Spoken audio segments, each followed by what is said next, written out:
ကဲ Burnley Z2 Arsenal အားလုံးပဲမင်္ဂလာပါ Young Sport TV ကနေပြန်လည်ကြိုဆိုလိုက်ပါတယ်ကျွန်တော်တို့ကိုဆုံးပါဆိုတော့ထွေထွေထူးထူးမရှိဘူး set piece ကနေဂိုးသွင်းမယ် clean sheet နဲ့နိုင်ပွဲရမယ်ကြာတော့ပြင်းစရာတောင်ကောင်းလာတယ်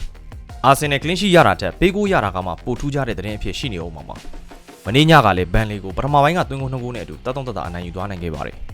ထူးထူးခြားခြားပြောစရာဆိုရင်တိုက်စစ်မှု Yokeresh ရဲ့ set piece ကနေလာတဲ့ခေါင်းတိုက်ဂိုးပဲရှိပါလိမ့်မယ် Arsenal ကထုံးစံအတိုင်းပွဲကို control လုပ်တယ်တန်ဖိုးအတင်ချမှန်မှန်နဲ့ဂိုးရဖို့ကိုစိတ်ရှိရှိစူးစမ်းတယ်ပွဲအစ10မိနစ်လောက်မှာပြိုင်ပွဲရဲ့အခြေအနေကိုအကဲခတ်ဖို့လူအပေးအယူမှန်မှန်နဲ့ထိန်းကစားသွားတယ်10မိနစ်အကျော်မှာတော့တိုက်စစ်စဖွင့်ခဲ့ပြီးတိုက်စစ်ဖွင့်တာနဲ့ကပ်ပါလာတာက set piece တွေပါအဲ့ဒီ set piece ကနေပဲ Yokeresh ကအဖွင့်ကိုသွင်းခဲ့ပြီး Arsenal ရဲ့အနိုင်ရလဒ်ကိုတေချာစီခဲ့ပါတယ် Declan Rice ရဲ့ဒုတိယဂိုးအပြီးမှာတော့ပွဲကပြီးသလောက်ရှိသွားခဲ့တယ်လက်ကျန်ပွဲချိန်တွေမှာတော့ဂျားရက်မှာ UCL ကန်ဖို့ရှိနေတာကြောင့် energy ချွေတာပြီးပွဲကိုထိန်းကစားသွားတာမလို့အနေငယ်တော့ပြင်းစရာကောင်းသွားခဲ့ပါတယ်ဒုတိယဂိုးပေးလိုက်ရတဲ့အချိန်မှာ Burnley ကတိုက်စစ်ပြန်ဖွင့်ခဲ့ပေမဲ့Arsenal အသင်းရဲ့ off the ball အနေထားကနေ control လုပ်မှုအောက်ကိုရောက်ခဲ့တယ်။ Burnley ရဲ့ပထမဆုံးဂိုးပေါက်ကန်ချက်က82မိနစ်မှစရတာကိုကြည့်ရင် Arsenal ခံစစ်ကဂိုးသွင်းမှုမပြောနဲ့ဂိုးပေါက်တဲ့အောင်ကန်ဖို့တောင်အခွင့်အရေးမရတဲ့မာကျောမှုမျိုးကိုမြင်တွေ့ခဲ့ရတာပါ။ Burnley ကဖွင့်တိုက်ပေမဲ့တကယ်တမ်းအခွင့်အရေးရခဲ့တာက Arsenal ကပဲဖြစ်ပြီးစာကာရဲ့အပိုင်နှလုံးသာဝင်ခဲ့ရင်ဒီထက်ပိုပြီးတော့ဂိုးပြတ်သွားအောင်ပါ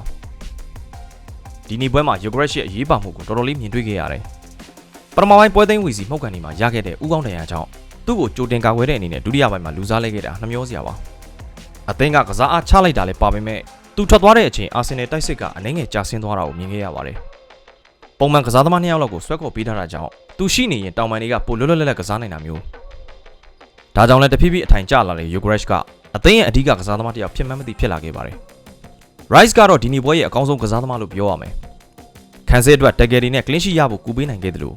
သူ့ရဲ့ progressive Bulgarian တွေကလည်းတိုက်စစ်စဖို့လမ်းကြောင်းတစ်ခုအနေနဲ့ရှိနေခဲ့ပါတယ်။ဂိုးပါသွင်းပေးလိုက်တော့ perfect ဖြစ်သွားတာပေါ့ဗျာ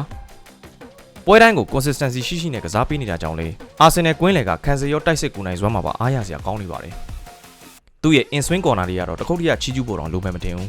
။ကျွန်တော်တို့နိုင်ပွဲတွေရဲ့အဓိကရေတောက်မြစ်လို့ဖြစ်နေတာ Rice ပါပဲ။နောက်ထပ်ချီးကျူးနေတာကတော့ခံစစ်တိုင်းရဲ့ mentality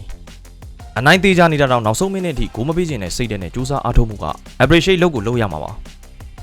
ဒီစိတ်ဓာတ်ကပဲအာဆင်နယ်ကိုလက်ရှိဘောလုံးကဘာမှာအကောင်းဆုံးခံစစ်တမ်းဖြစ်လာစေခဲ့တာ။ပြန်အသင်းတွေကိုစီပွဲချက်တွေကစားရဖို့ရှိနေချိန်မျက်စိရှိကအနိုင်သုံးမှတ်ကိုတေချာစေပြီးဇယားထိတ်မှာအမှတ်ကွာဟမှုကိုတိုးမြင့်ထားတယ်။ဒါကလည်း mentality အရပူအသာရသွားစေတယ်။အခုချိန်မှာ title rival ရဲ့စိတ်ထဲ